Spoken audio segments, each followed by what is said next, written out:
Okay, so here is why I am all right with my vitamin D levels being somewhere in the 20s, with my ideal being somewhere around 20. There is a man named Dr. Michael Hollick who has been incredibly influential in the popularization and commercialization of supplementing vitamin D.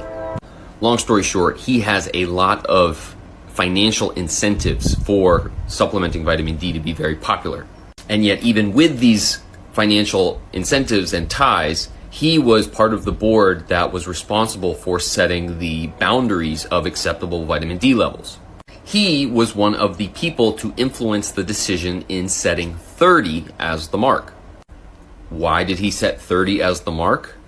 Well, because no one was at 30 at the time. Most everyone was somewhere in the 20s. And the narrative on vitamin D has just gone off the rails from there. But he made money on people needing to take a vitamin D test.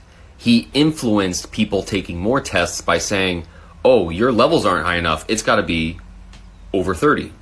But the real story out of all of this is all of the people who promote vitamin D3 as a cure-all neglect all of the supporting elements that make our body's utilization of vitamin D happen. Do you hear anyone talking about liver health and the liver's ability to process vitamin D? That's where fat-soluble vitamins get processed. And what about vitamin D receptors? Your vitamin D levels could be over 100. If your tissues and cell membranes are not healthy enough to have healthy receptors to receive that vitamin D, it doesn't matter.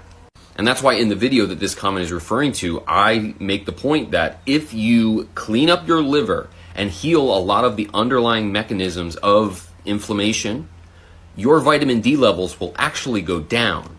But that vitamin D level is your storage vitamin D. That's because all of your vitamin D is actually being used now, because you've cleared the way via your liver and all of that underlying inflammation for that vitamin D to actually be used.